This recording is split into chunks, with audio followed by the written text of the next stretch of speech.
Rejection is not just a wound. It is a mirror, a ruthless reflection of who you are and what you lack. Most men spend their lives running from this mirror, terrified of what it reveals, desperate to cover it with distractions, excuses, and false confidence. But Aristotle, one of the most merciless thinkers in history, would tell you something different. He would tell you that rejection is not the enemy. It is the test. It is the divine filter that separates those who are fit to rise from those destined to remain small. We think rejection is unfair, cruel, a punishment handed down from life, from women, from society, from fate itself.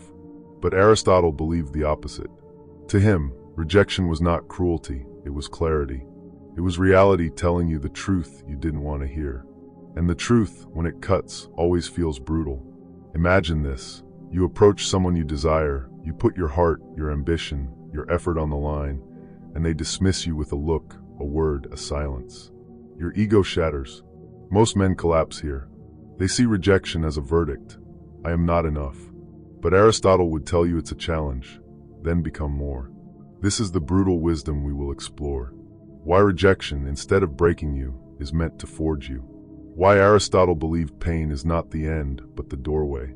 And why the men who learn to endure rejection are the only ones who will ever stand unshaken in a world that was never built to comfort them. Aristotle lived over 2,000 years ago in ancient Greece, but his words still cut like a blade against the skin of modern life. He was not merely a thinker sitting in abstract theories. He was a man who believed philosophy should touch the ground, should guide how we live, how we endure, and how we grow. In his world, to be rejected, whether in love, in politics, in ambition, was not a tragedy but an opportunity. And his teaching still disturbs us today because it demands something from us most people would rather avoid: responsibility. At the center of Aristotle's thought is a single, unforgiving idea. The purpose of life is to achieve excellence, arete, to embody the fullest potential of your nature, to refine your character through discipline, to shape yourself into someone strong enough to withstand the blows of fate. Every experience, even rejection, becomes material for this pursuit. To shrink from rejection, to crumble under it, is not only weakness, it is betrayal. A betrayal of the very reason you exist. Think of rejection not as a wall, but as a forge. The fire burns, the hammer strikes, and the metal screams as it bends. But in that violence, something stronger emerges. Aristotle believed that men who avoid this fire remain brittle, untested, and destined to break. You cannot call yourself strong if you have never been denied, never been humiliated, never been forced to rebuild yourself from nothing. The iron in your soul is revealed only when the world tells you no. Aristotle divided life into two kinds of pursuits: the lower, which are driven by appetite, comfort, and pleasure, and the higher, which demand courage, discipline, and the willingness to suffer. When you face rejection, you stand at this exact crossroads. The lower path is easy: to complain, to self-pity, to numb yourself with distractions, to say, "I tried, it wasn't meant to be." But the higher path, the Aristotelian path, is brutal. It forces you to ask, why did I fail? What is missing in me? What must I build, sharpen, or destroy to stand taller next time? And here is the part that unsettles us. Aristotle never promised that the higher path would guarantee acceptance, love, or victory. He was far too honest for that. What he promised was something deeper, that by embracing rejection as a teacher, you would become resilient, unbreakable, and aligned with your true purpose. Success or failure mattered less than the strength of character you forged along the way. To him, the worst tragedy was not being rejected.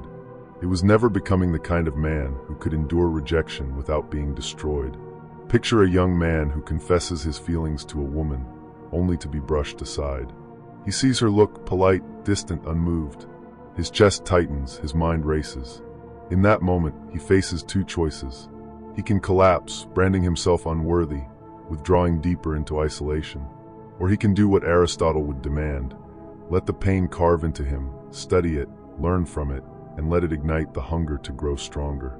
The rejection becomes fuel, not proof of weakness, but the spark of transformation. This is where Aristotle's philosophy pierces through the illusions we comfort ourselves with today. We tell men to accept themselves as they are, to avoid pain, to run from failure. But Aristotle knew the truth: comfort breeds decay. A man who never confronts rejection will rot from the inside because he has never learned to bear the weight of his own inadequacy.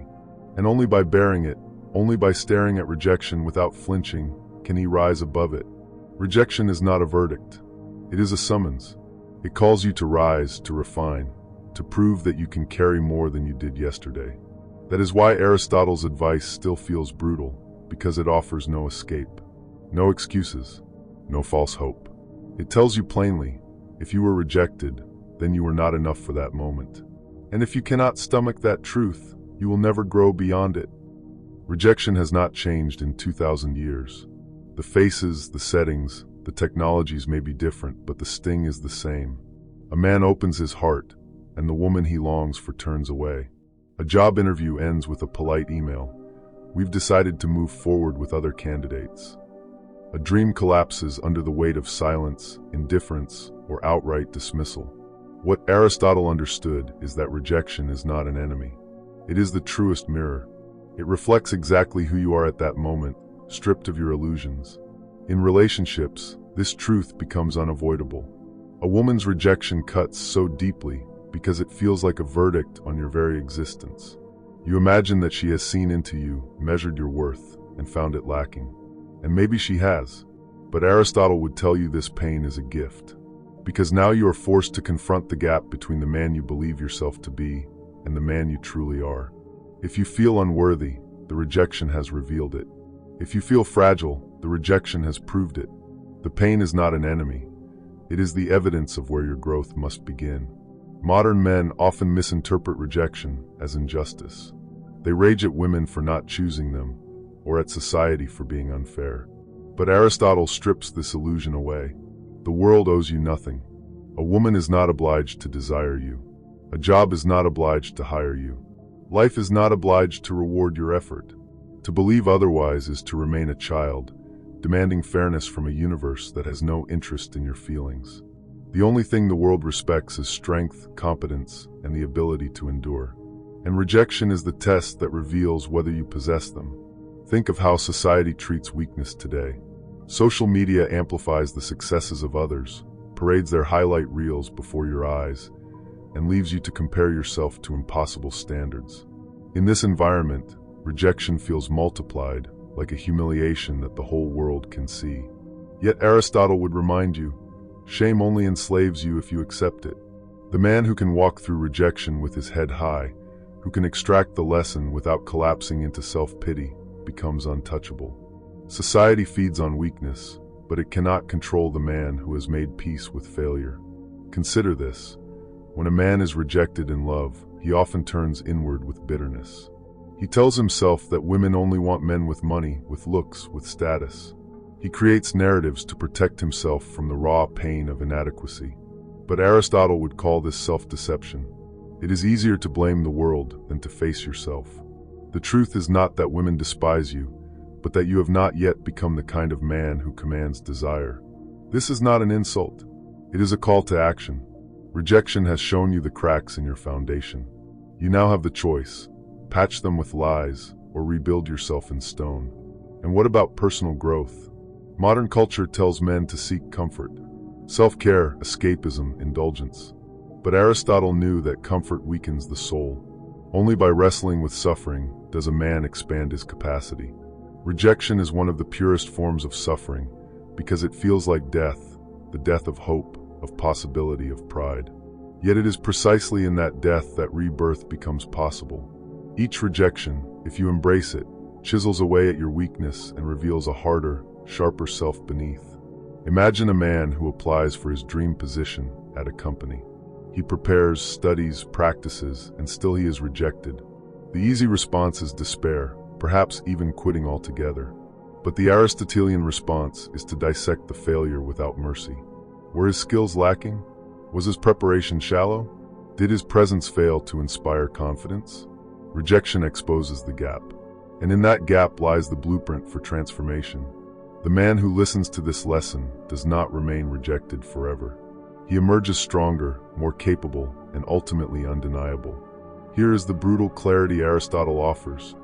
Rejection is not proof that you are unworthy forever. It is proof that you are unworthy right now. That is a critical difference.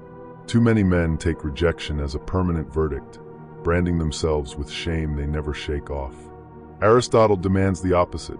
He tells you to accept the verdict only as temporary, only as a challenge to rise above. Rejection is not the end, it is the beginning of the work. And when you think of modern society, where men are soft, easily offended, fragile under criticism, Aristotle's teaching becomes even more vital. A generation that avoids rejection, that demands safe spaces, that calls every harsh truth an attack, is a generation destined for weakness. The man who embraces rejection, who sees it not as cruelty, but as the most honest feedback the world can give, will stand out like iron among clay. He will command respect without asking for it, because he has already faced the fire others run from. This is why Aristotle's wisdom feels so brutal today. It strips away the illusions that comfort you. It tells you plainly, if you were rejected, it is because you were not enough in that moment. But instead of despair, it offers you a weapon. Now you know what you must become. And that knowledge, if you are willing to act on it, can make you unstoppable. Rejection in relationships teaches you that love is not given to the weak. Rejection in society teaches you that respect is not owed to the unprepared. Rejection in personal growth teaches you that comfort is death. All of these wounds cut, but every cut is a scar that hardens you, every scar proof that you have been tested and have not run away. The modern man fears rejection because he has been told it defines him. Aristotle's truth is harsher, but also more liberating. Rejection does not define you. It refines you. There comes a point when philosophy must stop whispering in abstractions and begin to speak like a blade. Aristotle did not write to comfort men. He wrote to shape them, to drag them out of their illusions and into the reality of strength. His lessons on rejection can be boiled down into laws that cut through excuses and force you to face yourself. The first law is this: never confuse rejection with injustice. If you are turned away, it is not because the universe has conspired against you. It is because, in that moment, you did not embody what was required. The woman who says no is not cruel, she is honest. The employer who chooses another is not unfair, he is decisive. To call rejection unfair is to admit weakness. To call it a teacher is to embrace power. Second, never beg for respect. Respect cannot be handed out like charity. It cannot be bought with words, promises, or pity. It can only be taken by presence, by competence, by undeniable strength. If you are rejected, it is not because respect was withheld. It is because you had not yet forged yourself into the kind of man who commands it. Third, do not chase love. This is the mistake of desperate men. They imagine love as something they must run after, grasp at, plead for. But Aristotle's brutal truth is that love is attracted to strength, to virtue, to character. A man who embodies these does not need to chase. Love finds him. To pursue love without building yourself first is like trying to collect harvest without planting seeds. Fourth, understand this eternal law. What you suppress will enslave you. When you bury rejection, when you numb it with distractions, when you pretend it never happened, it does not disappear. It grows in the dark. It festers until it becomes bitterness, self-doubt, resentment. The man who denies rejection becomes controlled by it. The man who faces rejection, studies it, and extracts its lesson is the only one who becomes free. Fifth, learn to see rejection as a mirror, not a cage. Most men treat rejection as the bars of a prison. I am unwanted. I am unworthy. I am trapped. But Aristotle would tell you that rejection is a reflection, not a sentence. It shows you your current shape, your flaws, your incompleteness. And mirrors are not prisons. They are tools. They show you who you are so that you may choose who to become. Sixth, never seek comfort after rejection. Comfort is poison in disguise. It tells you to distract yourself, to numb the sting, to drown in pleasure or escape. But Aristotle knew that the soul does not grow in comfort. It grows in fire. When rejection burns you, sit in the fire. Let it sear you awake. Let it reveal where you must grow. The man who escapes into comfort will meet rejection again, unchanged. The man who endures the burn emerges steel. Seventh, do not mistake temporary failure for permanent destiny. This is the lie men tell themselves after rejection. I will never be loved. I will never succeed. I am not enough. Aristotle would spit at this weakness. He would remind you that rejection is not the end of your story, but the beginning of your training. Every no is a direction, pointing you toward what you must become. The only permanent failure is surrender. Eighth, remember this: strength is silent. Do not proclaim how rejection has made you stronger. Do not parade your scars for pity or applause. The proof of your transformation is not in your words, but in your presence. The man who has mastered rejection does not need to say it. It radiates from him like fire. Others feel it without being told. Finally, the ninth and most brutal lesson: rejection is a gift that disguises itself as an enemy. Most men run from it, curse it, despise it. But the wisest men learn to thank it, because without rejection, you would never be forced to grow. Without rejection, you would never confront the lies you tell yourself. Without rejection, you would remain soft, fragile, and weak. Rejection, properly embraced, is the doorway to greatness. These lessons are not gentle. They are merciless because reality is merciless. Aristotle's wisdom is not for the faint of heart, not for those who demand safety or fairness. It is for men who are willing to stand in the storm, to be cut open by truth, and to rebuild themselves stronger than before. Rejection will break you only if you cling to weakness. But if you obey these laws, rejection will forge you into iron. Rejection is the ghost that every man fears, the silent shadow that stalks him in love, in ambition, in every desire he dares to reveal. Most men spend their lives running from it, hiding from it, convincing themselves that they can live without risk, without pain, without loss. But Aristotle's truth burns through this illusion like fire through paper. He tells us plainly, rejection is not the end. It is the beginning. The man who avoids rejection remains a child forever, clutching his comfort, afraid of the wounds that shape character. But the man who confronts rejection, who studies it, absorbs it, allows it to harden him, becomes something else entirely. He becomes the kind of man who cannot be broken by no, the kind of man whose worth is not decided by the whims of others, but forged in the furnace of his own growth. Aristotle lived in a world of wars, of politics, of relentless competition, and he understood something our generation has forgotten. Life does not hand out victories to the entitled. It rewards only those who endure, those who face their failures and refuse to bow. Rejection is not cruelty. It is the world's most honest teacher. And every man must decide whether he will curse that teacher or kneel before it and learn. So the next time you are rejected, do not fall into despair.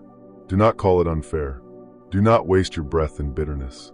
Instead, remember the brutal truth. Rejection is the mirror of your current self. It is not a verdict. It is not a sentence. It is an invitation to rise, to sharpen, to become the man who can no longer be refused. Because here is the secret Aristotle leaves behind. Once you master rejection, once you face it without fear, no one holds power over you anymore. Not a woman, not a boss, not society itself. You become untouchable because you have already endured the pain that terrifies others. You have already walked through fire and discovered that you are still standing. Rejection does not define you. It refines you. It does not end you. It begins you. And if you can carry that truth into every wound, every failure, every heartbreak, then you will finally understand the merciless but liberating wisdom of Aristotle, that the man who fears rejection remains enslaved forever, but the man who embraces it will one day walk free.